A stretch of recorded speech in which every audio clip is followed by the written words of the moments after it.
Buenas a todos, mi nombre es Jonathan, eres mi compañero Aarón y estáis viendo Mente Lúcida, un nuevo capítulo donde vamos a hablar sin tapujos, vamos a hablar de la realidad. De periodismo, ¿eh? De periodismo. ¿Ves algo? ¿Consumes? Bueno, sí, bastante, la verdad. ¿Pero dónde sueles consumir? ¿En tele?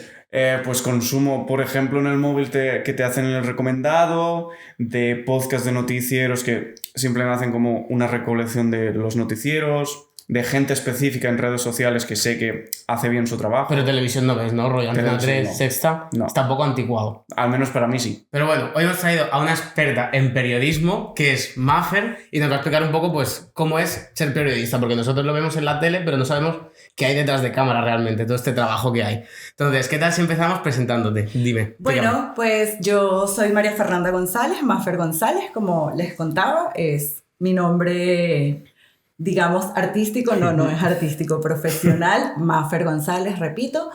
Soy venezolana, tengo 30 años ejerciendo el periodismo, empecé muy pequeñita porque empecé estudiando en la universidad a trabajar en medios de comunicación. Es una historia que me hace gracia ahora, pero en ese momento no me hacía nada de gracia. Tenía un profesor en la facultad que era muy chavista, muy chavista, muy cercano al presidente Hugo Chávez.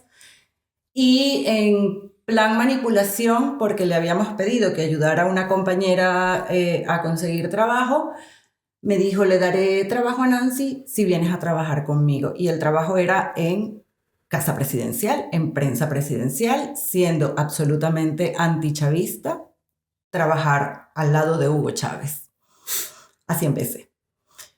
Luego, pues nada, fui creciendo, conseguí salir de allí corriendo, literalmente, y me hice un camino como reportera de calle en los medios convencionales todos. Además, hace 30 años no había todo lo que hay hoy, redes sociales, podcasts, etcétera, en los medios tradicionales de mi país, en un periódico en el que además desde muy pequeñita soñaba trabajar, que era El Nacional, que es, o era, ya no es, un periódico de centro izquierda. Yo soy tendiente a la centroizquierda, a la socialdemocracia, y allí comencé como pasante, practicante, y estuve casi 10 años trabajando allí. A la par comencé a hacer trabajos para radio, algunos trabajos puntuales para televisión, y pues bueno, de allí fui mudándome de medios, un tiempo en radio, un tiempo en televisión, en Globovisión, que era la CNN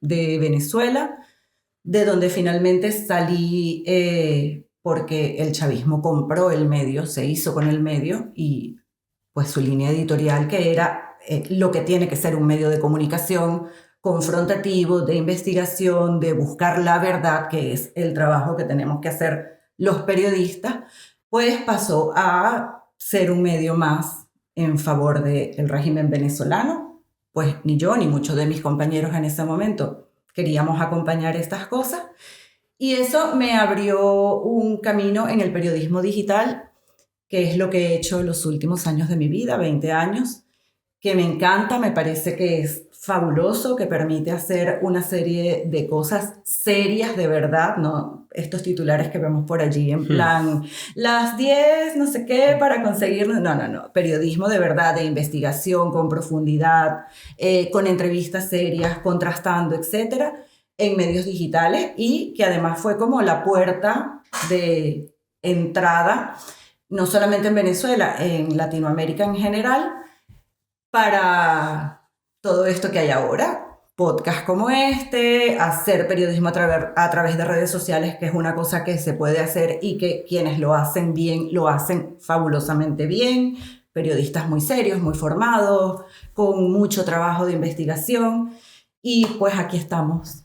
Por circunstancias obvias, por lo que ya he contado, terminé aquí en España, en Tarragona. Muy bien, me ha parecido curioso porque no sé cómo de común es que hayas dicho de eres una reportera tendiente a centro izquierda, de no sé cómo de común es de que los propios reporteros digan de a qué son, ¿no? Sí. Yo creo que es un error no hacerlo. Los periodistas somos personas igual que ustedes, igual que todo el mundo, y tenemos nuestras ideas, y tenemos nuestra carga cultural, tenemos nuestra formación de casa, tenemos nuestra formación de la escuela, de la universidad en la que estudiamos, tenemos unos libros, una literatura que nos gusta y una que no nos gusta. No esconder lo que uno es, yo creo que es un error. El periodismo no es objetivo, eso no es verdad. Porque el periodismo lo hacemos personas y lo hacemos personas para personas. El hecho de que yo asuma que creo en la socialdemocracia y que creo que ese debería ser el camino político de todas las sociedades occidentales, no quiere decir que yo vaya a entregar, a hacer, a escribir, a reportear un trabajo con un sesgo que favorezca a ese sector. Pero sí, quien me lee o quien me escucha sabe por dónde voy, sabe cuáles son mis intereses y está bien, es lo correcto. Yo creo que lo incorrecto es no decirlo, esconderlo entre comillas y luego volcarlo en tu trabajo. Porque lo vemos mucho, lo vemos en medios aquí en España, que no quisiera mencionar, no por nada, no porque crea que me voy a meter en un lío, sino porque no creo que se trate de hacer señalamientos a unos y otros.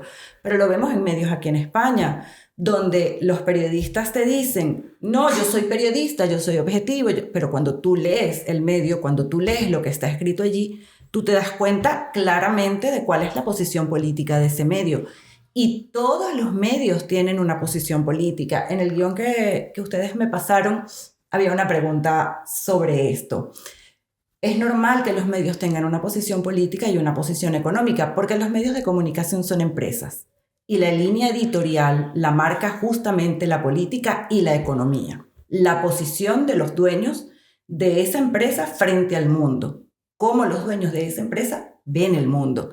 Y los periodistas que trabajan en los medios tienen que alinearse en su pensamiento de forma crítica en ese sentido de la línea editorial del medio de comunicación para el que trabajan. Dices que no hay medios objetivos, pero ¿porque es imposible la noticia objetiva o porque los medios como tal no pueden serlo? Porque sé que, por ejemplo, como los propios versos, los verbos que utilizas, la forma en la que estructuras la frase tal, ya te puede condicionar, pero ¿no crees que puede ser puesto de forma objetiva los hechos que hayan pasado? ¿De qué manera? Te lo pregunto. De decir, ha habido un desastre natural y te ponen uno a uno los hechos que ha pasado. Vale, hubo la Dana. Vale. Llovió, sí. No hubo una respuesta adecuada y ocurrió lo que ocurrió. Y eso es un hecho.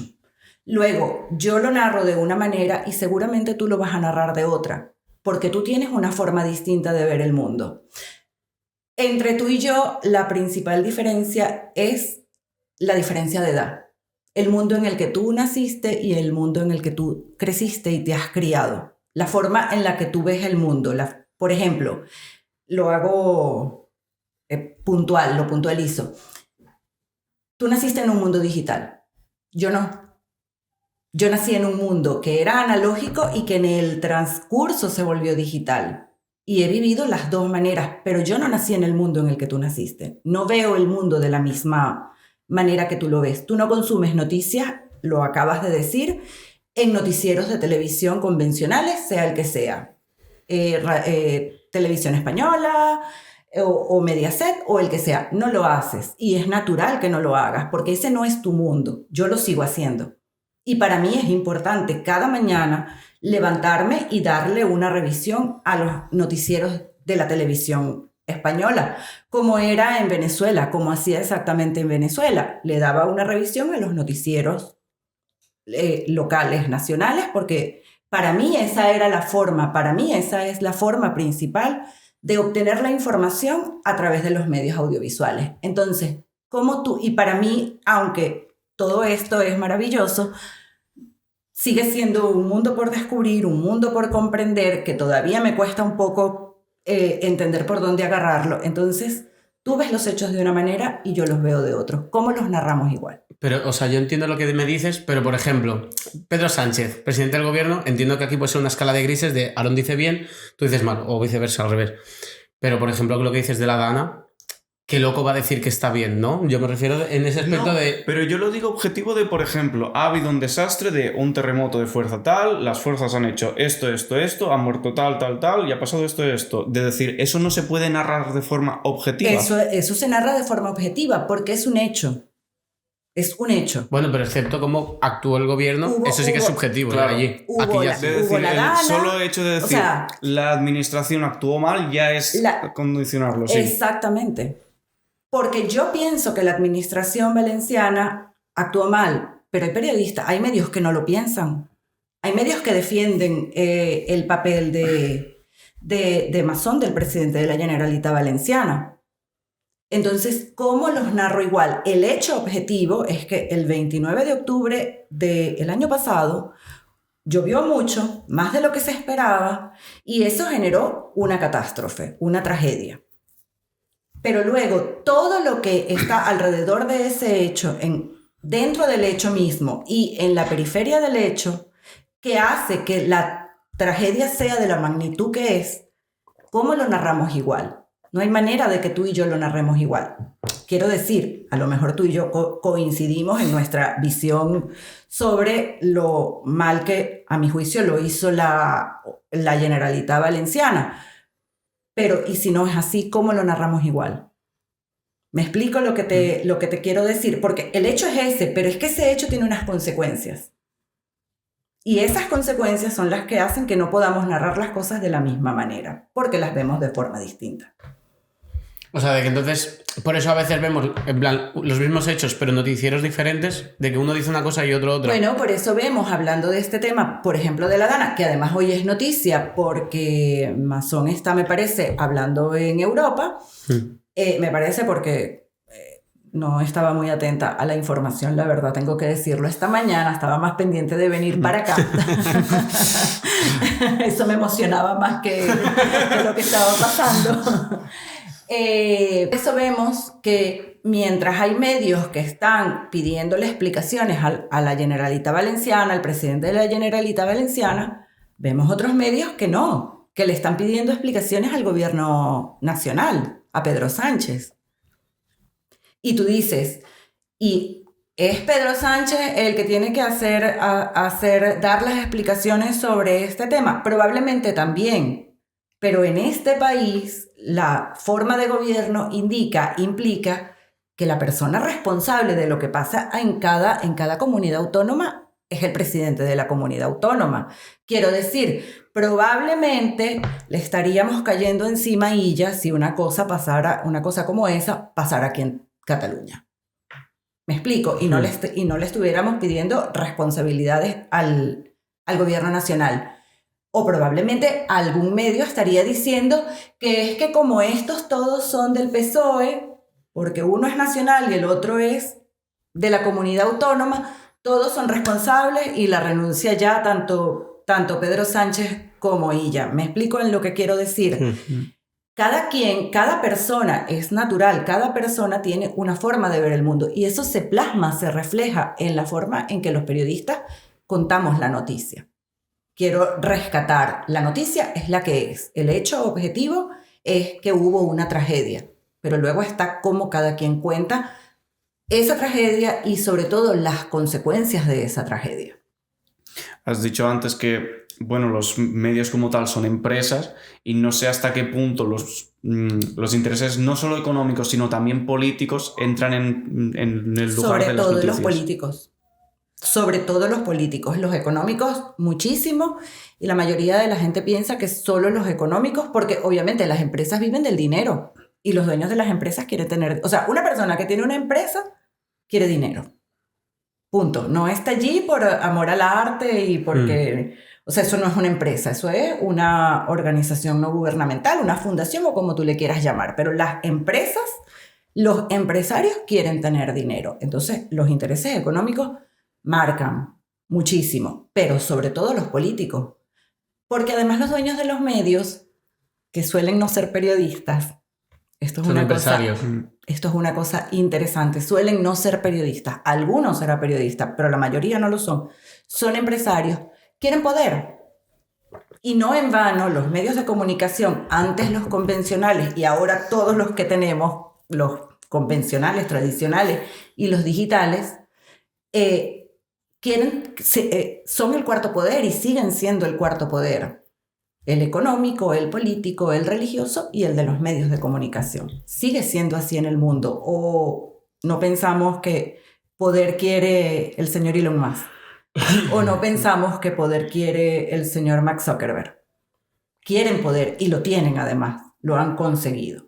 Ojo, que no tengo ninguna... No estamos acusando a nadie de nada. No, y no solo eso, no tengo ningún rechazo, al contrario, no tengo ningún rechazo a los medios digitales, a las redes sociales, a los podcasts, a todas las nuevas formas que la tecnología nos ha permitido, que nosotros, los seres humanos, hemos desarrollado para que la tecnología esté de nuestro lado y a nuestro favor. Para nada, soy usuaria de Instagram, pero la que más de mi generación. Probablemente mis amigas piensan que yo no tengo vida propia porque estoy todo el día pegada al Instagram y a mis estados de WhatsApp.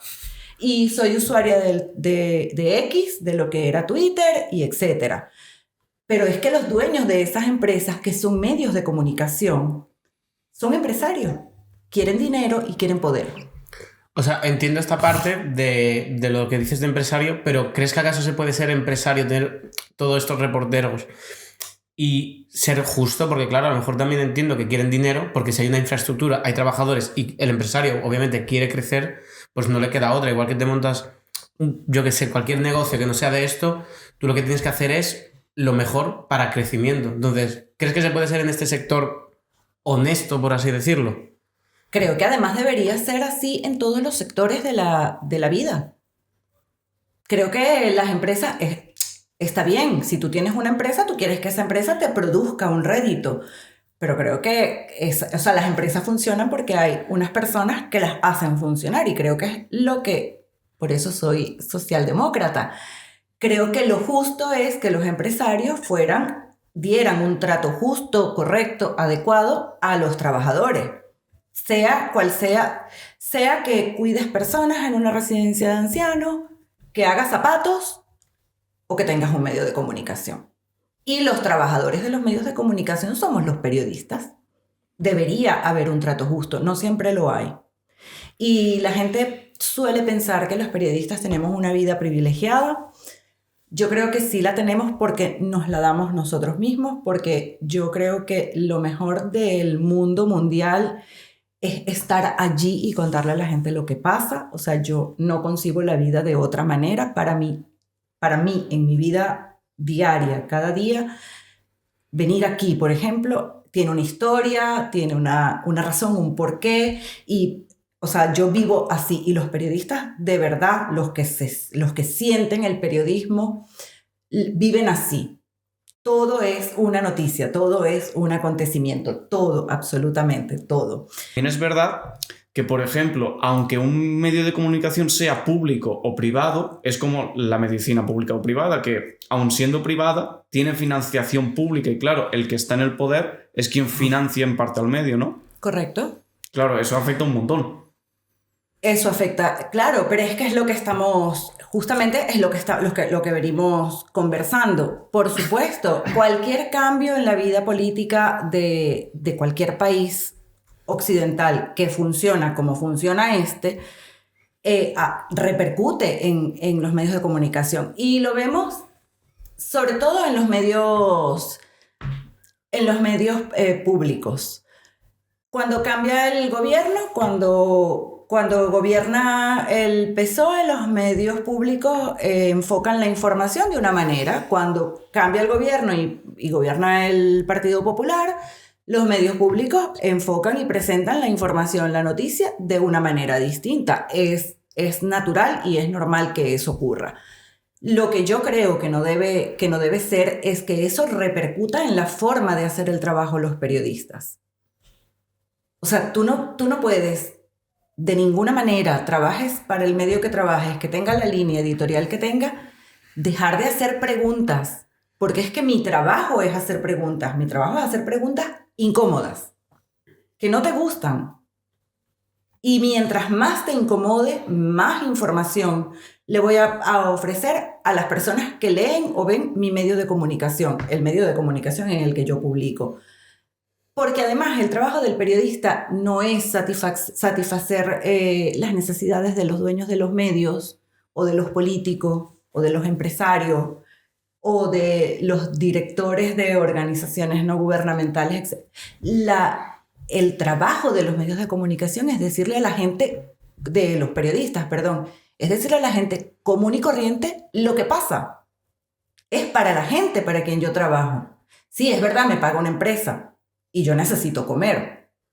Pero a quien va dirigido mi trabajo es al consumidor de la información, a la gente. Y mientras más informada esté la gente, más y mejores decisiones puede tomar en su vida. Nos hemos empeñado como sociedad en hacerle creer a la gente que lo que pasa en la vida política no es importante, pues te repercute cada día y no te enteras. Y no te enteras porque hemos dejado de hacer nuestro trabajo. Y eso no está bien. Porque tú puedes tomar decisiones, incluso que tienen que ver con dónde vas a vivir, por el hecho político. Yo no me voy a ir de Cataluña. Yo emigré y llegué a Cataluña. Y yo no me voy a ir de Cataluña. Y no lo tengo pensado. Visca. Y no lo tengo pensado. Y mi hermano vive en Madrid. Y vive con su familia. Y yo podría estar allí acompañada con ellos, porque yo aquí vivo sola. Pero yo no me voy a ir de Cataluña, porque entender la realidad catalana me ha servido a mí para darme cuenta de que este sitio es el sitio al que yo pertenezco aquí en este país que yo escogí como mi país de acogida, de segunda residencia, porque lo que ocurre aquí es en lo que yo creo. Porque los catalanes no son independentistas, eso no es cierto. Hay algunos catalanes independentistas y otros no, pero lo que sí son los catalanes es republicano. Y yo en eso creo. Visca. Y lo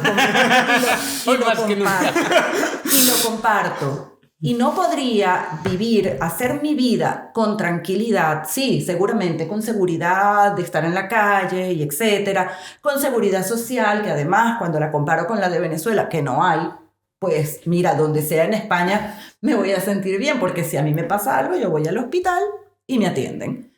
Mientras que en Venezuela eso se acabó. Pero yo no voy a vivir tranquila en Madrid, porque en Madrid la forma de gobierno no es republicana y esos valores no me acompañan a mí en mi vida. Pues si yo le puedo contar esto a la gente y se lo cuento honestamente, se lo cuento de verdad, la gente puede tomar la decisión incluso del sitio en el que quiere vivir, al que quiere pertenecer, en el que se quiere arraigar. Y eso es lo que deberíamos rescatar los periodistas. Y eso es lo que deberíamos luchar con nuestros jefes dueños de medios de comunicación para rescatar la verdad, la búsqueda de la verdad de manera incisiva, de manera impertinente, fastidiosa. Que me siente en una rueda de prensa del político que sea, o del empresario que sea, o del artista que sea, o del jugador de fútbol o de cualquier otro deporte que sea, y pueda hacer preguntas incómodas. Y preguntas que no le gusten al entrevistado. Ustedes me pasaron una lista de preguntas y yo la leí. Y ustedes, fuimos buenos, ¿eh? Y ustedes, sí, pero ustedes me han dicho varias veces, desde que me pasaron el guión, si hay algo que no te gusta, Maffer, hacérnoslo saber y tal. Pues hay cosas que a mí no me gustan, pero soy incapaz de decirles, no me preguntes esto. Porque no estarían haciendo ustedes su trabajo y no estaría bien este podcast. Porque ustedes quieren saber de un tema y por mucho que haya preguntas allí que a mí me incomoden, mi responsabilidad es sentarme aquí y enfrentarlo. Si no, no haber aceptado venir. Quedarte en tu casa con tu cafecito, viendo tus noticias en televisión antigua. Bueno, antigua no, vintage. Y tranquila, y tranquilos todos. Pero si yo acepté venir a que me hagan una entrevista, preguntar lo que se considere. Y yo veré cómo lo respondo. Hablando de preguntas incómodas, no sé tú qué opinas, pero en plan de una rueda de prensa veo bien que le lancéis preguntas, porque es decir, es una rueda de prensa y es lo que hay. Pero ¿cómo se vive esto que yo veo por la tele a veces de que sale alguien de un restaurante o algo y saltan 30 reporteros con el micrófono en la cara a preguntarle cosas? Porque yo entiendo que es tu trabajo, pero desde fuera a mí me parece como un poco violento. De me estás quitando mi privacidad. Lo es, y es divertido. ¿Cómo lo vives? Es muy violento, y si me lo hicieran a mí, seguramente les lanzaría el bolso a los periodistas, a mis compañeros, a mis colegas, les lanzaría el bolso por la cabeza y los insultaría. Pero también te digo, es muy divertido. Es muy divertido tener algo que preguntarle a una persona y conseguírsela por ahí en la calle y abordarla. Sí, es violento, efectivamente, fuera de la broma. Y es incómodo, y a veces ni siquiera es que sea violento para el personaje, sino, y sobre todo para su entorno, para las personas que lo acompañan, que puede ser un amigo, o su madre, o sus hijos, o, sabes, cualquiera, un compañero de trabajo. Pero bueno, si yo tengo preguntas que hacer y tú no me coges el teléfono, yo tengo que buscarte. Pero, por ejemplo, es que yo lo imagino imagínate, Aaron y yo ahora nos hacemos famosos, salimos a la calle y nos preguntan cosas. A mí me sentiría como muy mal, y yo entiendo que dices, es que me están preguntando por otro lado. También, pero yo lo veo como decir, si yo no quiero responder, será por algo. También piensa una cosa, piensa que esto pasa sobre todo con personajes públicos vinculados a la prensa del corazón. Y bueno, esa gente vive de eso, es la verdad. Esa gente vive de que la abordan en la calle, de salir en los medios, y muchas veces propician. Yo nunca he cubierto prensa del corazón aquí en España, pero entiendo que funciona más o menos igual en todas partes del mundo, no hay mucha diferencia. Esos personajes propician este tipo de situaciones también, porque les interesa la exposición, porque eso les genera un rédito.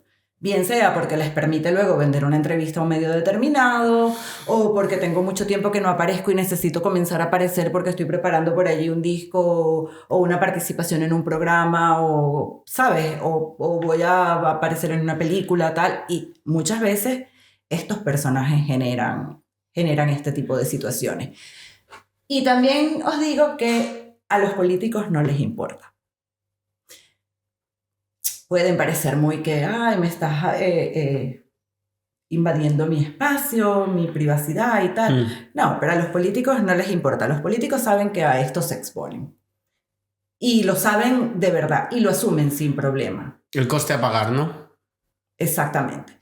Otra cosa es situaciones que hemos visto por allí, de ir a la casa de un dirigente político a rayarle las paredes, a qué sé yo, a molestar a los hijos, a... Eso definitivamente no está bien, porque sea del partido o de la tendencia política que sea, me da igual que sea del PSOE o que sea de Vox. Que ojo, ninguno me gusta, pero me da igual quién sea. No me gustan los extremos. Me parece que eso, son extremos y hacen daño. A la sociedad, no a mí, a la sociedad. Eso es otra cosa, porque tú no tienes, o sea, porque una cosa es el personaje político, el diputado, el senador, el presidente del gobierno, el alcalde del ayuntamiento de acá o de Tarragona, y otra cosa es la familia de este señor. Y él sabe que a eso se expone, pero no tengo yo por qué involucrar a su familia en lo que él ha hecho o no ha hecho. Lo que él ha hecho mal o lo que él ha dejado de hacer, según mi juicio periodístico no objetivo, según mi subjetividad como periodista. Cambiando un poquito de tema, me gustaría hablar más de medios que vemos hoy en día, como Antena 3 o algo digital, lo que sea, y me gustaría que me dijeras tú, para yo también saberlo el día de mañana, cuál es el medio más fiable, cuál me recomiendas de decir, mírate a estos. Esto es transparencia pura de lo mejor que hay. A lo mejor me dices Antena 3, no lo sé, ¿eh? Pues, mira. Iker Jiménez.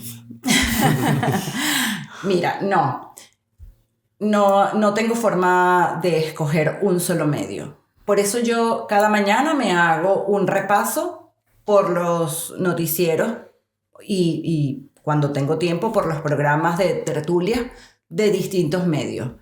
Pero además es lo que deberíamos hacer todos. es verdad que la vida que llevamos, loca, ajetreada, que vamos deprisa siempre y entonces te levantas a las 6 de la mañana y tienes que hacer la comida y los que tienen hijos llevar a los niñitos a la escuela y no sé qué, nos limita un montón el tiempo, es verdad, esto es cierto.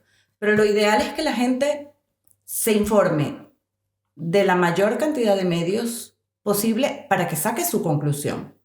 Es natural que cada quien escoja el medio que más le gusta. Volvemos al tema y en esto voy a ser súper insistente durante toda la conversación.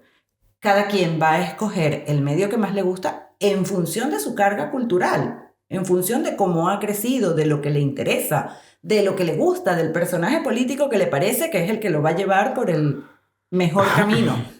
Es natural que haya gente que le guste La Sexta y que haya gente que le guste Antena 3 y otra gente que le guste Radio Televisión Española y otra gente que solamente ve noticias en catalán, en los medios catalanes, quiero decir. Es natural.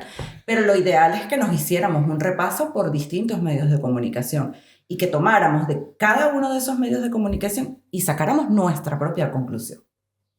No hay uno que te pueda decir ahora mismo, yo es que no, o sea, a veces veo noticias y digo, es que no me lo están contando todo, déjame irme a otro, a ver, qué sé yo, déjame irme a Telecinco, que no me gusta, pero déjame irme a Telecinco porque es que aquí donde estoy viendo esto no me lo están contando todo y necesito la otra versión, la versión que no me están dando aquí. Porque todas las historias tienen más de una versión. Porque todas las historias tienen más de un protagonista. Entonces no hay nombres, ¿no? No hay nombres. Entonces... No me van a hacer caer en eso. Entonces, ¿crees que todos pecan más o menos de lo mismo de que esconden información? Yo no creo que se trate de esconder información. Sí. Bueno, medias verdades igual. Hay veces que se esconde información y se justifica esconder información con el argumento de que hay que proteger a la gente. A la gente no hay que protegerla de nada, amigos. La gente se protege sola. La gente sale todos los días a enfrentarse a la hostilidad del mundo. Al vecino que en el ascensor no le dice buenos días. Y lo mira de arriba abajo como que no te duchaste y no te vestiste como a él le parece. O sea, es así. Esa es la verdad. La gente no necesita que la cuidemos, que la protejamos de nada. Y la manera de verdad de protegerla y de cuidarla es darle todas las herramientas posibles, por eso la educación es tan importante, todas las herramientas posibles para que cada quien piense y razone y tenga su propio criterio de lo que pasa en el mundo, de lo que pasa a su alrededor. Pero bueno, sí, efectivamente. No creo que se escondan cosas, pero se cuentan las cosas a media. Y sigue teniendo que ver con lo mismo. Cada quien cuenta la historia como le parece. Voy a hacer algo que tú haces y es hacerte la pregunta incómoda. Voy a ponerte el micrófono en la boca y quiero que me digas un nombre. Porque yo sé que esto es muy bonito y tal, pero tú sales y a los amigos le dirás, esto no te lo mires porque es basura. O esto míratelo porque está muy bien. Ya te dije que no, lo que no me gusta. No veo Telecinco, de verdad, me niego a ver Telecinco, no me interesa lo que pasa allí. Sí, ya no saldrás en Telecinco ya. Alguna vez me paso por allí, tampoco lo tenía pensado, pero bueno, amigos de Telecinco, lo siento mucho. No me gusta lo que hacen. No me gusta, me parece, tengo que decirlo, televisión mal hecha. Teniendo un montón de recursos para hacer buena televisión, hacen, ya sabemos. Se cierra la puerta a Telecinco, pero un medio bueno... Pero me gusta, veo ahora mismo, me gusta la hora de la 1 en Radio Televisión Española. Me gusta cómo los periodistas que están al frente de ese programa lo presentan, lo enfocan, lo cuentan. Bueno, tiene que ver con mi forma de ver el mundo. Estos dos periodistas tienen una forma de ver el mundo que se parece a la mía. Y presentan la información, presentan las noticias de una forma que yo comparto, y cuando tienen que hacer preguntas incómodas, independientemente de que sea a ministros del gobierno que ahora mismo está al mando de Radio Televisión Española, las hacen sin ningún problema. o a mí me parece que las hacen sin ningún problema. Así que pues, está bien, lo han conseguido. Voy a hacerte una pregunta que es algo más conspiranoico. Más nombres. Me gustan los medios catalanes. Ole, Visca. Creo que podrían ser más dinámicos. Pues creo que tienen una estructura todavía como muy de antes. Podrían actualizarse un poco, pero creo que intentan presentar la información de lo que ocurre en Cataluña de la mejor manera y que tienen siempre o intentan tener casi siempre las dos versiones, representantes de todos los sectores. Eso me gusta. Uno específico, no lo sé, pero cuando me paso por allí me he quedado viendo cosas que me han parecido interesantes. A ver, siguiente pregunta. Lanzando esta pregunta, es un poco más conspiranoica, ¿vale? A ver. O sea, obviamente las noticias se mueven por interés y todo, pero mi pregunta es, ¿tú crees que a veces las noticias están como para asustar al pueblo? Porque me da la sensación de que solamente es cosas malas. ¿Tú crees que hay algo como el Estado que quiere decir, vamos a tener al pueblo más dominado rollo rebaño y vamos a infundir miedo para que, no sé, como que nadie se rebele o algo? ¿Tú crees que se mueve por ahí la cosa? Lo que pasa es que nos hemos empeñado tanto como sociedad en no formarnos, en no estudiar, que es lo que vende. Y volvemos, los medios de comunicación son empresas que quieren dinero, que por la publicidad generan recursos para poder pagarle a sus empleados y para poder tener beneficio. Entonces, esa prensa, en Venezuela la llamamos prensa amarilla. Esa prensa del suceso, de lo malo, de la tragedia, es lo que vende. Hace un tiempo en España no era así.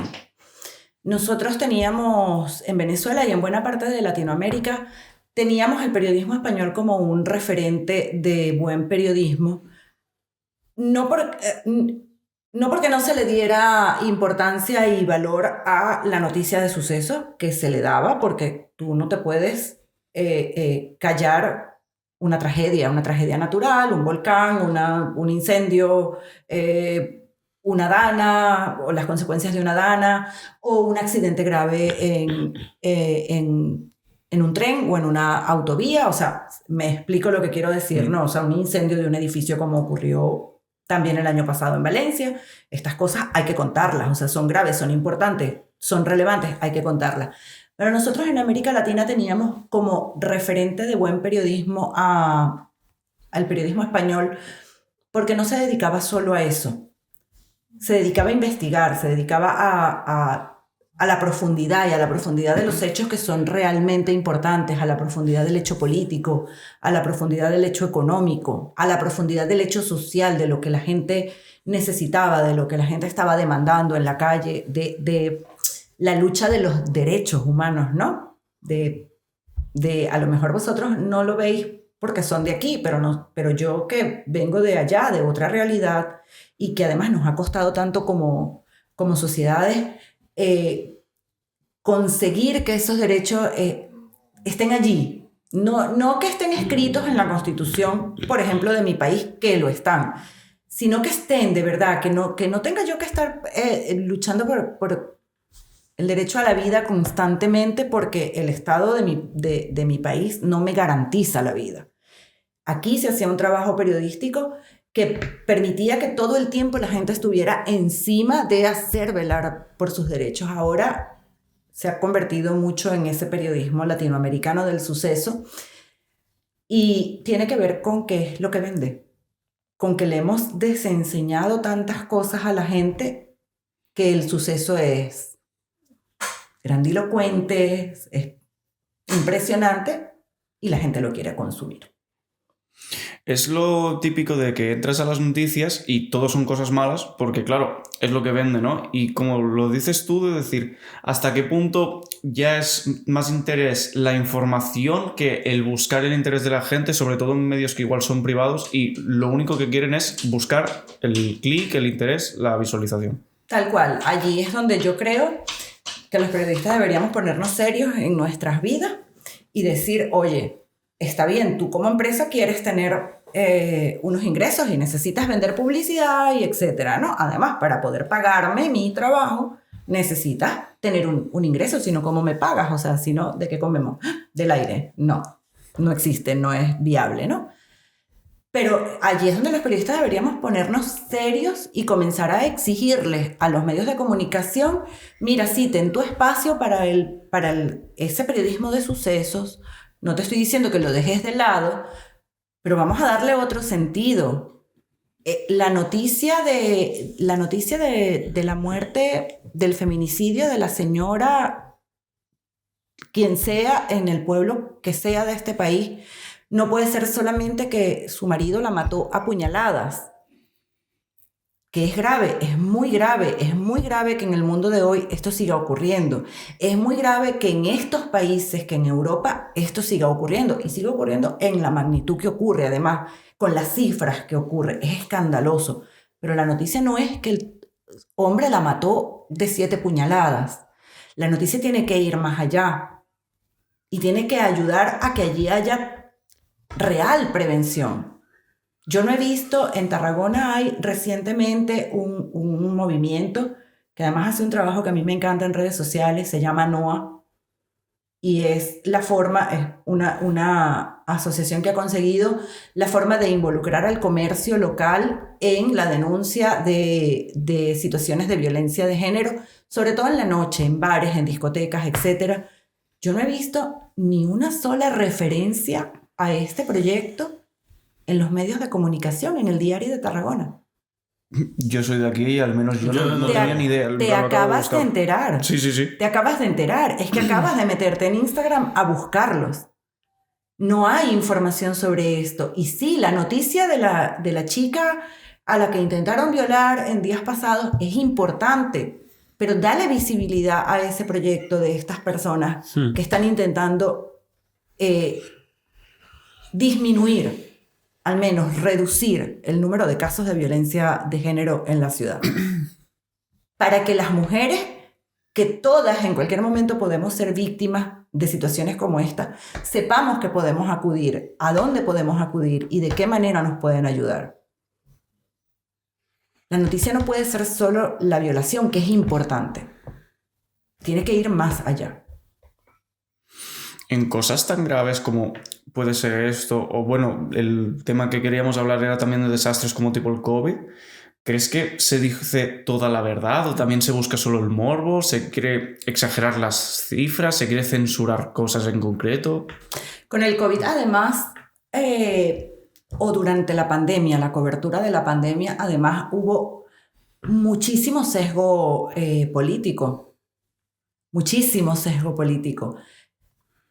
Las teorías conspiranoicas, el negar las cosas que pasan en el mundo, negar el cambio climático, negar una pandemia, acusar a China de haber creado el virus, ¿sabes? O sea, la gripe existe, amigo, desde hace 200 años y mató un montón de gente. Solo que en esa época no había ni radio, ni televisión, ni redes sociales, ni mucho menos, ¿no?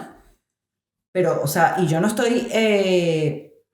con mis palabras no quiero que se entienda que estoy quitándole la importancia que tuvo la pandemia por la COVID-19. Al contrario, creo que fue un momento muy difícil para el mundo entero. Creo que se nos había olvidado, o a los dirigentes se les había olvidado prepararse para estas cosas que podían pasarnos en cualquier momento, como nos pasaron en cualquier momento, y que nos pueden volver a pasar. Porque el cambio climático existe y porque todas estas cosas son consecuencia de, en buena medida, el cambio climático y la falta de políticas para hacerle un frente real al cambio climático. Pero creo que los negacionistas jugaron un papel. Creo que la gente que niega que esto existe juega un papel importante. Y creo que la gente que lo exagera también. Creo que la gente del otro lado, que no, porque nos estamos muriendo todos y vamos a morir todos, corre por tu vida, tampoco contribuye. Y de eso hubo mucho, y en los medios de comunicación, todo para asustar, no lo sé, probablemente. Porque no sabíamos cómo hacer esta cobertura, puede ser. No sabíamos cómo hacerla porque tampoco nos habían preparado para una situación como esta. Porque no teníamos referentes médicos, científicos, epidemiológicos a los que acudir, que de verdad nos dieran una información que fuera sustanciosa. Puede ser por muchos factores. Yo creo que el principal es que también estábamos asustados. Pero también estamos asustados, yo creo, mucha gente, pues porque ponías la tele y decía, se ha muerto no sé cuántos miles, y claro, todo el mundo encerrado y decir, buf, se acabó el chiringuito. Claro, y cuando tú ibas a hacer la cobertura en el hospital Joan 23 de Tarragona, tú te encontrabas con médicos y con enfermeras que te lo decían con esa alarma. Y yo no soy médico, yo no soy enfermera. Yo recojo la información que me dan y me asusto. Porque soy una persona, porque vivo con gente y porque yo tengo que venir aquí a hacer esta cobertura y a lo mejor me estoy contagiando. Por cierto, a mí me dio COVID antes de que supiéramos que había COVID. Hostia, ¿qué dices? No me enteré que había sido COVID post-COVID. Pero a mí me dio COVID antes de marzo. ¿Pero en plan positivo? Bueno, en plan, luego me hicieron unas pruebas y se confirmó que esa gripe muy fuerte que me había dado y que yo lo trajiste tú. Siempre lo digo, yo soy el COVID. Sí. Siempre lo digo, yo soy el COVID. Me dio una gripe muy fuerte a finales de enero, los primeros días de febrero del 2020. Yo llegué a España el 5 de noviembre del 2019 y yo lo atribuí al invierno, a los cambios que estaba viviendo, a que, bueno, esos cambios naturalmente hacen que uno se le bajen las defensas, no esté tan protegido, a la adaptación al clima, no sé qué. Pero una gripe que en mi vida, o sea, sentía que se me iba la vida. Me dolía hasta que me tocaran el pelo. O sea, fue horrible, con fiebre, con dolores en todo el cuerpo, horrible, terrible. Y cuando se supo que había el virus, yo dije, definitivamente, o sea, eso no fue una gripecita normal que me pegó de más, esto tiene que haber sido esto. Haciendo trabajos para reportar lo que estaba pasando acá en Europa, conocí a un médico que trabajaba en el hospital, ahora se ha ido a Madrid, pero trabajaba en el hospital Juan 23. Nos hicimos, con el tiempo nos hemos hecho bastante amigos, y en el momento en el que empiezan a levantar el confinamiento y empiezan a ver todas las medidas de flexibilidad de movilidad y tal, Francisco me dice un día, ¿tú quieres venir a ser parte de un estudio? Porque sabemos que hay gente que tuvo COVID pero no está diagnosticada, porque no había la manera de diagnosticarla, porque no lo sabíamos, o sea, porque no había, simplemente no se sabía. Y yo le dije, pues sí, venga, hagámoslo. Efectivamente, había generado anticuerpos para el virus y los había generado porque me había infectado. ¡Qué fuerte! Pero, por ejemplo, en este caso, ¿cómo te informabas bien del COVID? O sea, la gente del pueblo, ¿cómo se informaba bien? Porque si dependíamos de las noticias... A través de los medios de comunicación. Pero claro, es que los medios de comunicación los convencionales y los digitales, pero bueno. Pero es que estaba tan polarizado de que unos decían, uy, nos extinguimos, y otros decían, no, esto que es no una gripe nada. tonta. Ajá. Entonces también pasó con la vacuna, no sé si te acuerdas de con la vacuna gente diciendo, no, es que la vacuna nos mata, moría gente bueno, no era por la vacuna, era también yo creo muchas casualidades, y la gente ya estaba como, buah, no fue ahora el virus, ahora viene la vacuna y nos van a matar. Te insisto, es que yo creo que mucho de lo que ha pasado con el COVID, y sigue pasando, porque le seguimos teniendo mucho miedo, cada vez menos, pero le seguimos teniendo mucho miedo. Yo creo que mucho de lo que ha pasado con el COVID es porque el desconocimiento nos hace naturalmente a los seres humanos tener miedo. Y de esto no sabíamos nada. Ahora hemos ido aprendiendo. Ahora nos hemos ido informando. Ahora los periodistas que cubren salud han ido investigando. Los epidemiólogos se han formado en este virus. Entonces pueden darnos información más real, más certera. Las vacunas, ahora sabemos más de las vacunas, de los efectos de las vacunas, cuál sí, cuál no, cuándo hay que administrarlas y tal, pero es que nos hemos puesto 5 vacunas. Yo no me había vacunado en mi vida tanto como, ¿sabes? O sea, bueno, no, me puse solo 2, pero ¿sabes lo que te quiero decir? O sea, hemos visto las colas aquí en Torreforta de gente yendo a vacunarse, ¿sabes? Por miedo. Y ese miedo lo teníamos los periodistas también por desconocimiento. Luego, el abuso de la información que hicieron los medios de comunicación, yo no la comparto ni de un lado ni de la otra.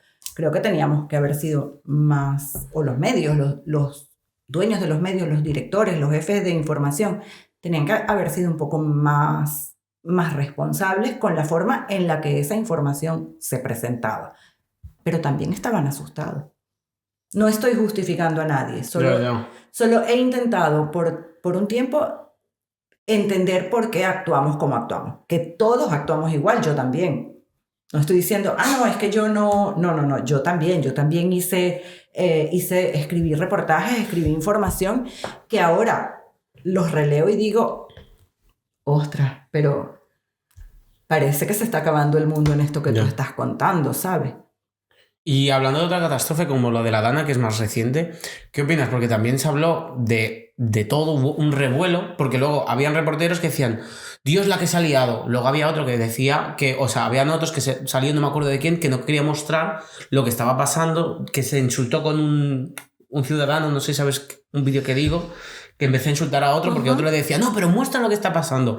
Y se lió que flipas, y es como decir, ¿qué opinas de esto? Porque también estuvo lo del parking del centro comercial, no sé, me acuerdo, sí. Que decían, no hay tantos muertos. Otros decían que sí, que habían 500. Otros que no sé qué. Entonces, todo esto, ¿cómo tú lo ves y cuál crees que fue realmente la verdad? Si es que la sabes.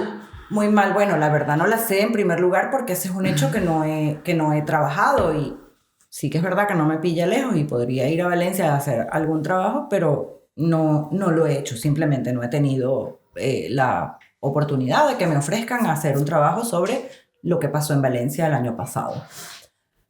Pero como lo veo muy mal porque el hecho cierto es que tenemos unas declaraciones de unos alcaldes diciendo lo que estaba pasando, contando lo que estaba pasando a través de algunos medios de comunicación. Entonces tú eso no lo puedes negar.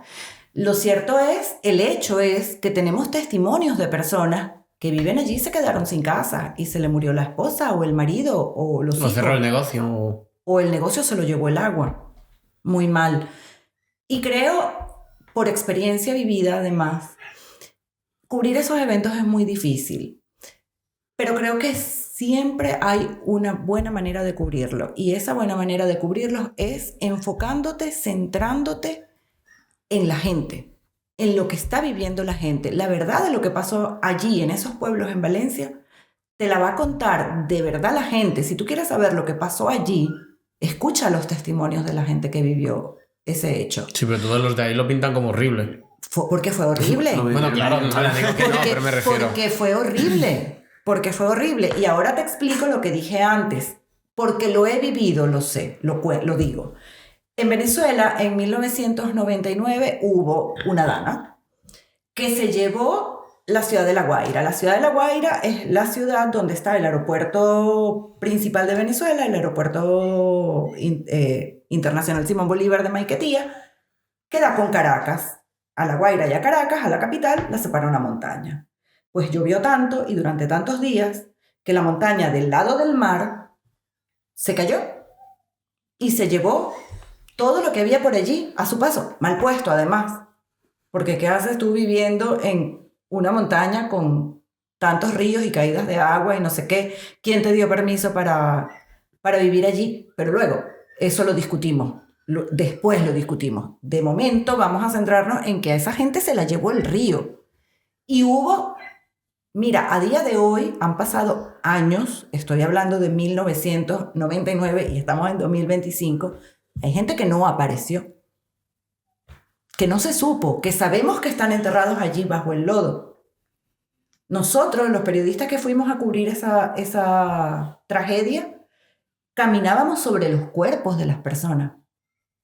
Los vimos enterrados bajo el lodo y vimos a los sobrevivientes buscando a su familiar que había quedado bajo el lodo, bajo el barro, bajo los escombros. ¿Y qué hicimos? No estoy diciendo que seamos mejores nosotros que aquí, no. Pero ¿qué hicimos? Nos dedicamos a hablar con la gente para que la gente nos contara lo que había pasado. Porque ¿qué iba a saber el presidente de Venezuela lo que pasó allí. Él no estaba allí. Él no estaba allí. Quien estaba allí es la señora que se fue, que se quedó sin casa y sin marido y sin hijos y sin el gato y sin el perrito y sin vida. Y que se le acabó la vida para siempre. A ella sí se le acabó la vida para siempre. La verdad la tiene esa gente. La verdad no la tiene Mazón. La verdad la tienen los alcaldes. Que luego podamos criticar su actuación y decir que fue un irresponsable y que cómo es posible que teniendo toda la información que tenía, yo no sé si la tenía, pero eso informan, que teniendo toda la información que tenía no se hizo presente, no tomó medidas y tal. Vale, y eso debemos investigarlo y debemos buscar responsables, y la justicia tiene que hacer su trabajo, y la justicia política, o sea, la justicia de los tribunales tiene que hacer su trabajo, y la justicia política, es decir, la justicia del legislativo, tiene que hacer su trabajo investigando y tomando medidas. Pero si tú quieres saber lo que pasó en Valencia, habla con los alcaldes y habla con los vecinos. Si tú quieres saber lo que pasó allí, ellos son los que te van a contar la verdad. Y periodistas que hagan eso que ustedes están narrándome, que yo también lo vi, lo debemos haber visto todos porque se viralizó, terrible. ¿Por qué necesitas esconderlo? Si es que el hecho de que haya llovido no es culpa de nadie. El hecho de que haya llovido no es culpa de nadie. El hecho de que haya llovido y se hayan desbordado los ríos no es culpa de nadie. ¿A quién responsabilizas por eso? ¿Por qué lo vas a esconder? La responsabilidad es no haber hecho las cosas de otra manera. Pero que haya llovido o que haga mucho sol, que a una persona le dé un golpe de calor porque hace mucho sol, ¿eso es culpa de quién? Que yo vaya caminando por la calle y me dé un golpe de calor y me desmaye y... ¿Me explico lo que quiero? Muy mal porque los hechos hay que contarlos y ahí hubo una tragedia. Y ahí hubo gente que se quedó sin nada, porque lo material se recupera sin nada, sin la vida.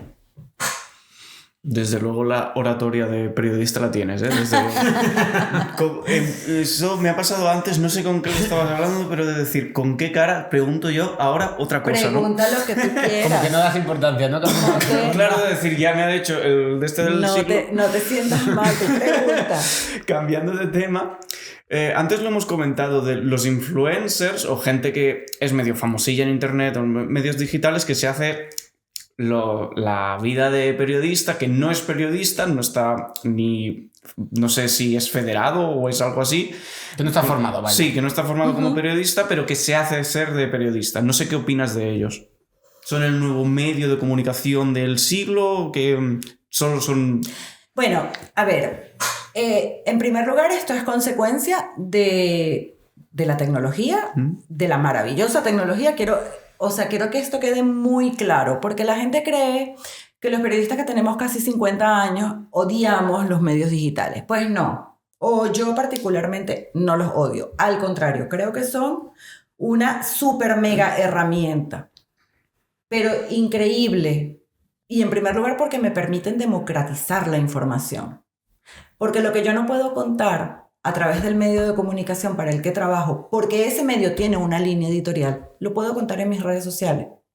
Y puedo ofrecerle una visión, la mía, una visión real, la mía, a las personas que me siguen. Y puedo ayudar a que esas personas, con mi visión, con la forma en que yo narro los hechos, tomen decisiones. Y quiero insistir, ese es nuestro trabajo. Mi trabajo es darle a la gente toda la información que yo tenga en mis manos para que pueda tomar decisiones de la mejor manera posible.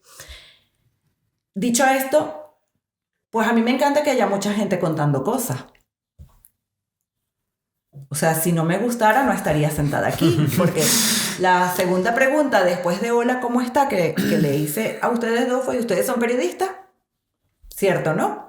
Entonces, a mí me gusta que haya mucha gente contando cosas, que haya mucha gente haciendo este tipo de ejercicios y además entrevistando a distintos perfiles con distintas formas de ver y hacer las cosas. Y sí, pues a mí me encantó cuando ustedes me contactaron, porque yo no los conocía, pero cuando ustedes me contactaron por Instagram, que me metí a ver el perfil, me encantó, dije... Joder, hay una gente en Tarragona haciendo una cosa bien guay. Que lo voy a decir en venezolano, qué chévere. qué chévere que haya gente haciendo cosas tan guay, ¿sabes? Y que lo hacen porque a ustedes les ha salido del allá abajo, porque esto nadie lo está pagando, lo pagan ustedes mismos a lo mejor en algún momento conseguirán financiamiento y eso será maravilloso y ojalá sea así, lo puedan... Si hay alguna empresa que está escuchando esto, Por admitimos favor, sponsors. tomar en cuenta, por favor, no estoy haciendo campaña, pero bueno, aprovecho. No es directamente una campaña para que, no, pero ayudar a los chicos, por favor, que hacen un trabajo que me encanta. Y eso me gusta mucho, pero esto hay que hacerlo con responsabilidad. Sí. Quienes deciden pararse frente a una cámara, un micrófono, a contar alguna cosa, tienen que hacerlo con responsabilidad. Porque hay un montón de gente que te va a escuchar. Y te voy a decir, 2 personas es un montón de gente. Porque a esas 2 personas las estás influyendo. Con esta entrevista, las personas que nos vean, muchas o poquitas, eso ya lo mide cada quien en su imaginario, a las personas que nos vean las vamos a influir. Ustedes con las preguntas que me están haciendo, yo con las respuestas que les estoy dando. Entonces esto hay que hacerlo con mucha responsabilidad. Creo que hay gente que hace cosas muy buenas. Yo no conozco muchos influencers y muchos podcasts, pero creo que hay gente que hace cosas que son muy buenas, que están muy bien... O sea, sí conozco, pero de periodistas, no así como vosotros. Creo que hay gente que hace cosas que están muy bien hechas y que aportan mucho contenido. Y creo que hay gente que hace cosas que, mira, deberíamos, o sea, no sé.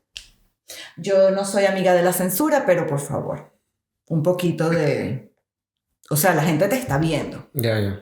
No puedes pararte ahí qué sé yo, lo voy a llevar al extremo. No puedes una chica pararse a ser influencer de decirle a otras chicas de su edad que tienes que estar flaca y no comer.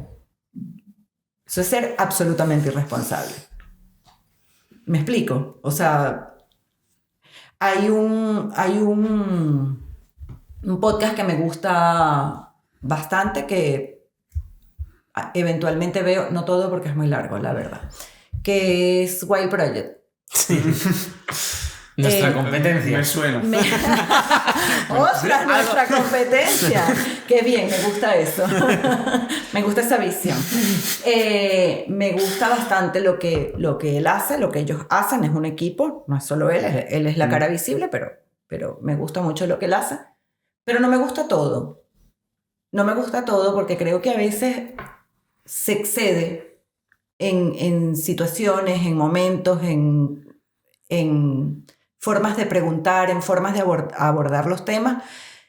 Y eso tiene que ver con que no está formado para... Como que no acabo de entender muy bien. ¿Por sesgo? ¿Por las preguntas que no tienen mucho que ver? Porque hace... A ver, no es porque haga preguntas que no tienen que ver, porque bueno, depende de cómo tú lo enfoques. Quiero decir, ustedes no me están haciendo una entrevista de personalidad, ustedes me están haciendo una entrevista sobre periodismo. Ajá. Y si ustedes me estuvieran haciendo una entrevista de personalidad, estaríamos hablando de otras cosas. Es natural.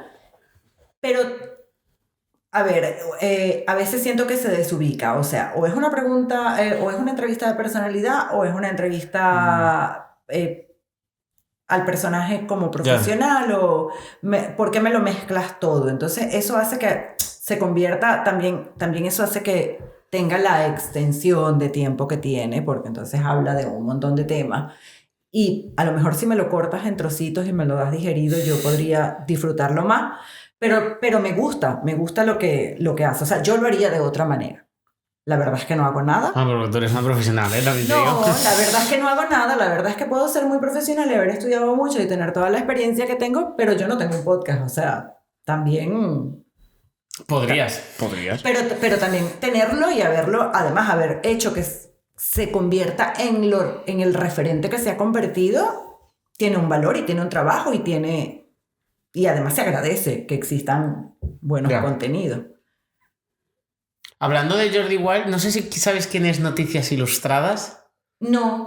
Lástima, entonces tampoco le voy a dar mucha... Pero cuéntame. Bueno, lo voy a contar. Es que yo tampoco. Ay, qué lástima. Bueno, da igual, Pero algo por si alguien lo escucha y tiene intriga. Y yo lo buscaré además ahora. Pues es un tío en TikTok. Bueno, creo que también lo hace en YouTube, luego las noticias más extensas.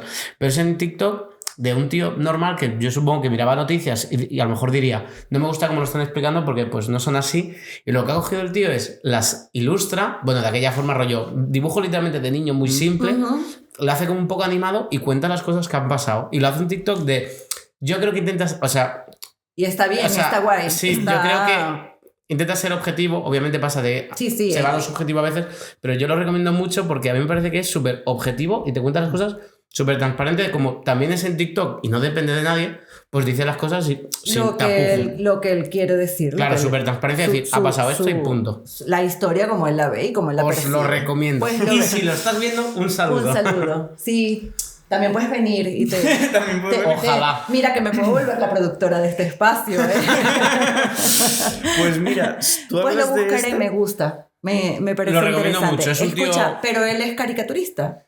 No, sí, en plan, yo creo en que plan lo de hace... ni sabe dibujar de eso. Tú lo ves y los dibujos es rollo de paint, de líneas así, pintados súper Vale, de vale. esto, y pone imágenes y está súper chulo. O sea, no es, el diseño de dibujo no es profesional, Sí, no es algo un tema súper de- simple que lo haces tú y yo.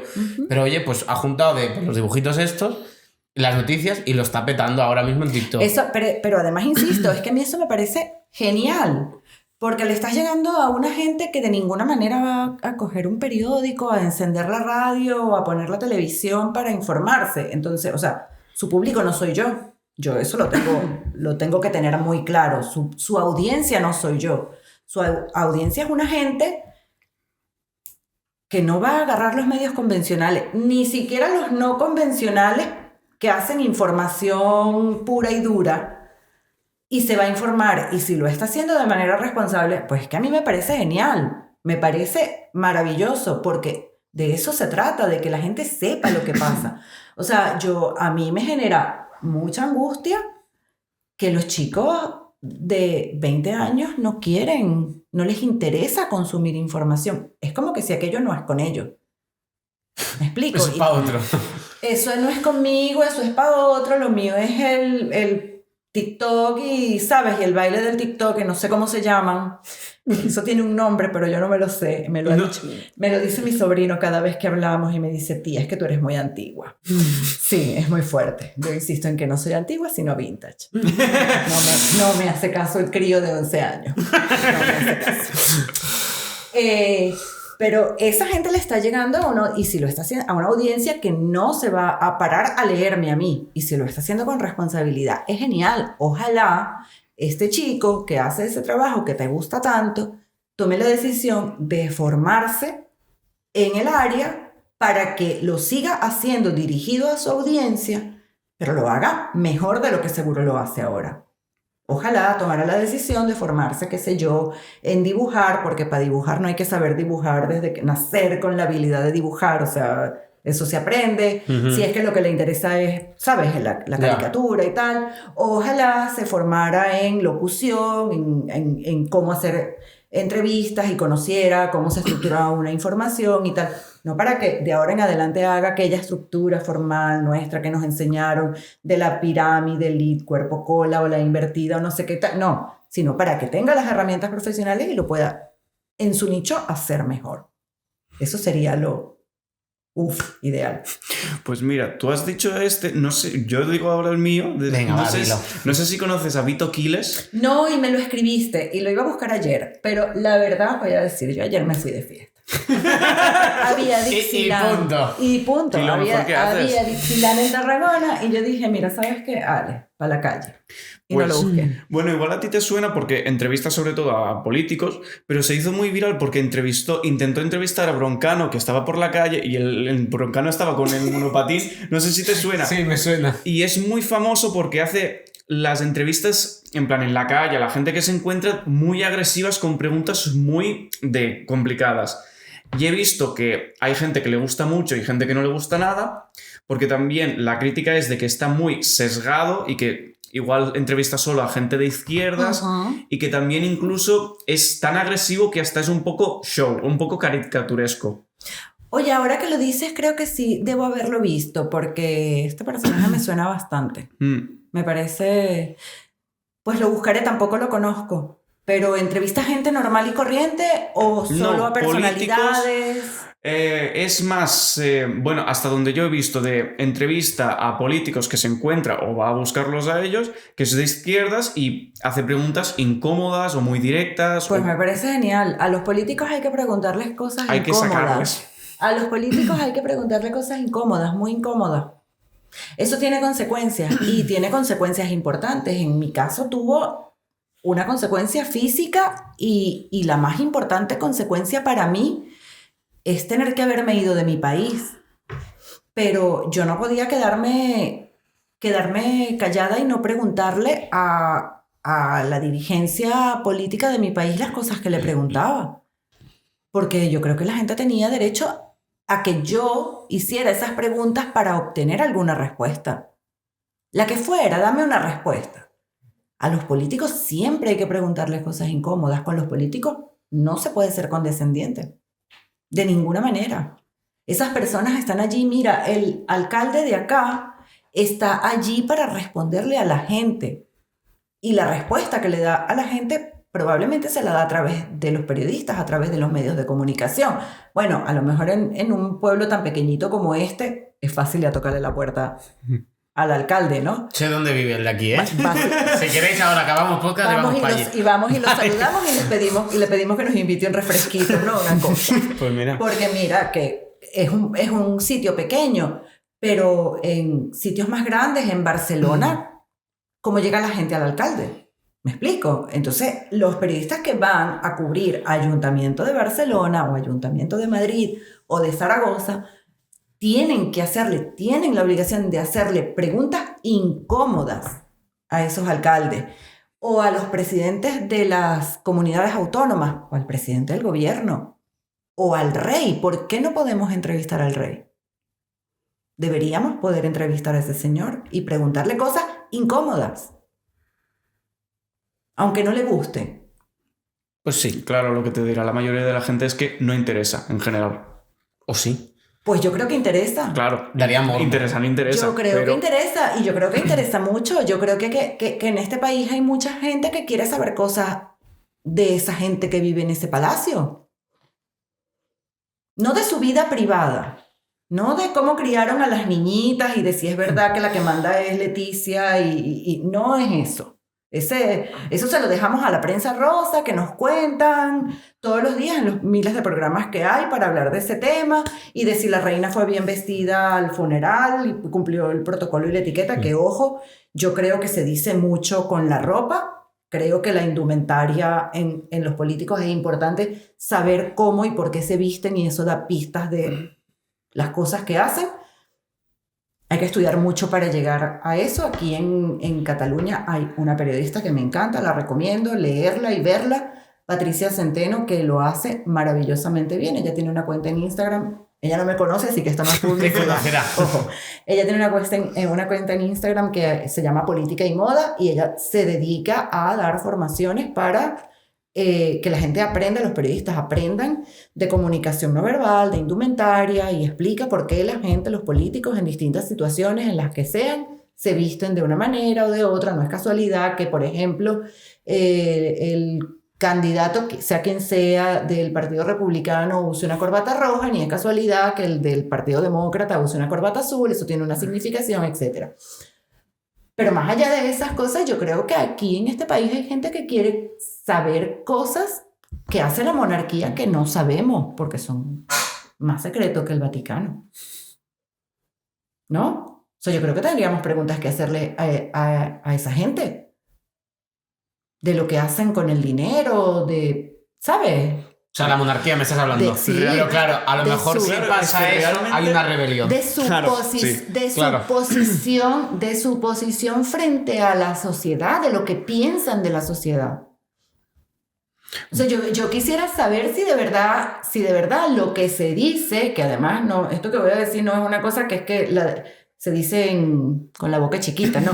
Yo quisiera saber si es verdad lo que se dice, que la reina es republicana. O sea, a mí me gustaría preguntárselo. ¿De verdad tú eres republicana? ¿Y qué haces tú ahí? Eso no es una pregunta cómoda, pero yo quisiera poder hacérsela. ¿Por qué no? A ver, yo creo que también, aparte de que la figura del rey es una figura de estabilidad y creo que es importante que sea neutra, de que igual en la Dana salió de que ayudaba en los casos obvios, pero que creo que interesa que sea neutra y que no se sepan opiniones específicas. También creo que, en plan, entiendo que los medios públicos no lo hagan porque les interesa eso, que sea neutro. Los privados no sé exactamente qué les priva de no hacerlo. Yo tampoco, además... Pero será la seguridad también, ¿no? Bueno, no creo que tampoco bueno, te dejen porque hacer están A ver, que no te van a conceder una entrevista así nada Ahora más y que para llegar a zarzuelas es lo que es y etcétera, ¿no? Vale, pero yo puedo estar de acuerdo contigo en que el rey tiene, bien entrecomillado, que tener una posición neutra, pero perdóname, según la constitución de este país, ese señor es el jefe del Estado. Y usted como jefe del Estado no tiene cosas que decir. Y yo no tengo acceso a usted para hacerle preguntas y que la gente sepa lo que piensa usted de los distintos temas que le ocurren a la gente que hace parte del Estado que usted gobierna. Es donde establecemos el límite de, vale, en la Dana intervienes, pero ¿en qué más puedes intervenir? Exactamente. No juega ese señor, el nombre que tenga, ese señor un papel importante en la vida política de este país, en la vida económica de este país. Pues yo creo que sí. Y yo creo que interviene más de lo que nos enteramos. ¿No? O sea, yo creo que por ahí pasan, a lo mejor no decisiones, pero sí pasa la información de lo que pasa en la vida política, en el Parlamento, en los ayuntamientos, en las comunidades autónomas. ¿Me explico? Yo creo que, yo creo que ese señor venía para Cataluña hasta el año pasado y sabía que el presidente de la Generalitat no lo iba a ir a recibir, ni a saludar, ni a compartir con él ni un vaso de agua. Y tomaba igual la decisión de venir. ¿Y qué lo impulsa? No es que es mi deber como rey. Sí, pero es tu deber como rey. Pero también podrías haberle solicitado de manera más impositiva a la Generalitat que acudiera a los eventos, porque era su deber como gobierno nuestro, de la comunidad autónoma, estar allí aunque el señor te caiga mal y no te guste.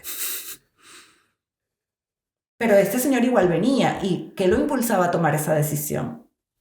Yo quisiera hacerle esas preguntas, o sea, yo creo que hay muchas cosas que... Yo quisiera poder preguntarle a ese señor qué piensa él de los movimientos independentistas en Cataluña, que repito, yo no creo que sean mayoritarios, pero existen, son una realidad nuestra.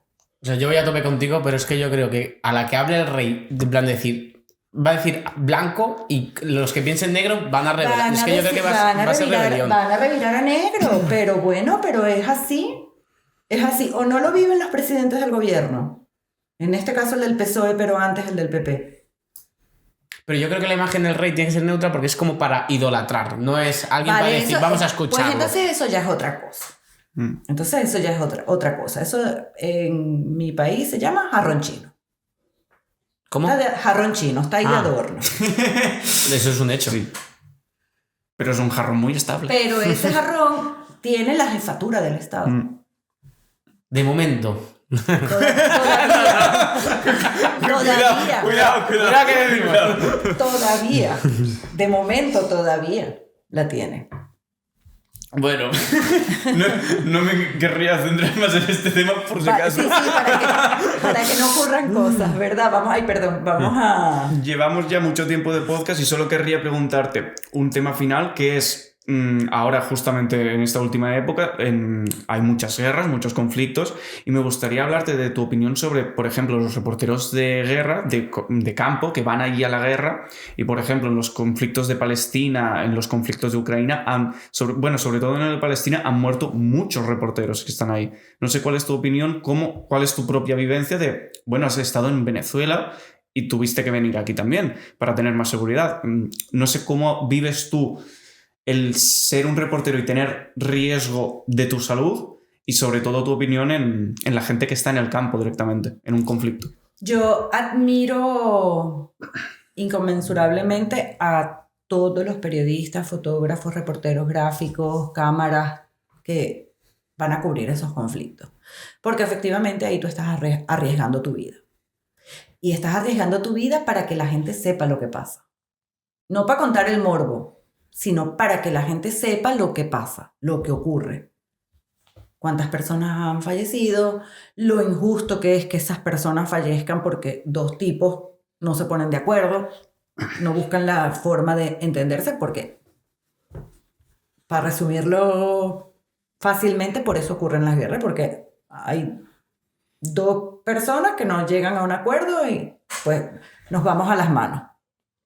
En este caso, a las balas. Los admiro un montón. Es un trabajo muy difícil, no solamente desde el punto de vista físico, que también desde el punto de vista emocional. Es un trabajo muy difícil. Las cosas que se ven en las guerras te marcan para siempre, te hacen cambiar tu manera de ver el mundo, pero además te afectan, o sea, sueñas con ellas, como vemos en las películas, por ejemplo, de los americanos que lucharon en Vietnam y tal, y que sueñan recurrentemente con el episodio que los traumatizó. Pues exactamente igual le pasa a los periodistas, que tienen que ir a cubrir episodios bélicos y tienen que ver todas las cosas terribles que se ven en la guerra. Yo no lo he vivido con esa intensidad, pero lo he vivido en la cobertura de la crisis política en mi país, en Venezuela. Nos ha tocado ver enfrentamientos muy duros y muy injustos, o mejor dicho, enfrentamientos no, la represión muy dura y muy injusta de las fuerzas de seguridad del Estado contra un pueblo que sale a protestar, a decir, mira, esto no está bien, esto no es por lo que te voté, por lo que te puse allí, y además ver a la gente que se supone que te tiene que cuidar y defender cayéndote a palos, ya te digo que no está nada fácil, es muy doloroso, es muy traumático y es una herida, yo particularmente, que no he terminado de curar. Es un tema sobre el que me cuesta hablar un montón. Pero los periodistas que tenemos que cubrir la represión en nuestros países, o los periodistas que tienen que cubrir las guerras, son necesarios. Porque la gente tiene que saber lo que pasa allí. Y porque vuelvo al punto inicial. Esos periodistas que están allí cubriendo la represión y cubriendo la guerra son los que están contándole al mundo lo que está pasando de verdad allí. Lo que está viviendo la gente de allí. Son los que están recogiendo los testimonios. Para que nosotros, los que por suerte no lo estamos viviendo, podamos tomar la decisión de la posición que asumimos frente a cada conflicto. Si no hubiese sido por los periodistas, no solamente los venezolanos, sino los españoles, franceses, alemanes, brasileros, estadounidenses y de todas partes del mundo, que han ido durante las 2 últimas décadas a cubrir todo el conflicto que ha habido en Venezuela, todo el conflicto político venezolano, los venezolanos hoy no tuviéramos, por ejemplo, en España, la posibilidad de venir y pedir refugio, y que nos lo den, y que nos ayuden, y que nos reciban, y que nos abran las puertas. Y lo agradecemos. Y eso se lo debemos a los periodistas, eso se lo debemos a los periodistas españoles que fueron allí y contaron lo que estaba pasando allí. Lo que estaba pasando en las calles, de verdad, con la gente. Hacen un trabajo valioso, muy valioso y muy importante. Bueno, no sé, tú como tal si querrías compartir una anécdota de algo que te haya pasado en Venezuela, porque, bueno, no sé cuántos años has estado de reportera en Venezuela realmente. Bueno, pues ya te dije, 30 años. Ay, sí, es verdad, ya ves. Sí. No te has enterado. Estábamos todos nerviosos. Pero cuando lo has dicho, al principio. Vale. De hecho, creo que lo ha dicho varias veces. No, lo dije una sola vez. Pues a mí me sonaban 2. Cuando me presenté se los dije antes. No me enteré yo. Antes de grabar. Pues, bueno, yo os puedo contar la última y la que me trajo aquí. Yo dirigía la redacción de un medio digital, analítica.com. La dirigía, era la directora editorial del medio, después de haber sido reportera de calle, periodista de redacción, jefa de sección de la sección política, jefa de redacción y tal. Me dieron el puesto de directora editorial del medio. En el año 2016, en el 2017, vuelve la protesta a tomar fuerza, la protesta en la calle activa a tomar fuerza en Venezuela, y comenzamos a hacer la cobertura nosotros y todos los medios, absolutamente. Y comienza a haber unos episodios de represión contra los reporteros bajo mi responsabilidad. Y comenzamos a investigar qué estaba pasando, porque ese ensañamiento, particularmente con nosotros y con otros medios, pero particularmente, o sea, a mí me importaba en ese momento saber qué estaba pasando con nosotros. Y llegué, gracias a una persona del gobierno, alto gobierno, a saber que el tema era yo, que el problema era conmigo, y que esas detenciones que había ocurrido con periodistas de analítica, represión en las calles contra periodistas de analítica y tal, venía por mí. Porque yo era incómoda, porque yo tenía muchos años siendo incómoda, y porque ¿hasta cuándo? De verdad, ¿hasta cuándo tú preguntando y diciendo y denunciando y otra vez y formando una gente? Muchos de los periodistas que trabajaban conmigo eran chicos recién graduados, formando a gente para que sea como tú. Así me lo hicieron saber. Y tomé la decisión de que no salieran ellos a las calles. En Caracas salía yo. Salía con mi móvil, un trípode, en moto, un chico que no es periodista, es simplemente el dueño de la moto, el chofer de la moto, que me acompañaba, que además a Gerardo lo quiero un montón, me cuidó y me protegió todo lo que él pudo y todo lo que estuvo en sus manos, y además me entendía maravillosamente. Cuando yo le decía, vamos para aquí, vamos para allá y vamos a hacer tal cosa, él me entendía. Nos teníamos una química profesional laboral increíble. Y en una cobertura en Caracas de una protesta, empezando la manifestación, cuando iba a comenzar la represión comenzó con nosotros, nos dispararon una bomba de humo a la rueda de atrás de la moto, la bomba quedó atrapada en el rin de la moto, en la rejilla de la moto, y nos caímos. Y nos caímos hacia el lado derecho, la moto cayó sobre mí, Gerardo cayó sobre mí y yo quedé aplastada allí y tengo una lesión en la cadera a consecuencia de esto. Ese día, en ese momento, tomé la decisión de salir de Venezuela. Dije, yo amo lo que hago, pero mi vida vale más y muerta no puedo contar nada. Así que mejor evito que me maten o me metan presa, que sería, si me meten presa sería lo mismo que me maten. Wow. Porque muerta no hago nada. Y me vine. Después de... Bueno, ahora ya me toca palabras finales. Ahora entiendo el discurso. Claro, ahora he entendido lo que dices de decir, joder, ahora cambiar de tema es como... No quiero no darle importancia, me parece súper fuerte todo. No, es importante, pero a ver, yo intento que no tengas la carga que tiene. Todavía me cuesta muchísimo hablar del tema, pero intento que no tenga la carga que tiene, porque entiendo que además no todo el mundo lo tiene que sentir y vivir como lo viví yo. Me explico, o sea, no todo el mundo lo tiene que entender como, ni sufrir como lo he pasado yo. Es mi historia, es mi realidad y pues nada. Bueno, pues dicho esto, con esta cara, pues te voy a decir de que es el momento de palabras finales, donde puedes decir lo que quieras a la gente que está viendo esto.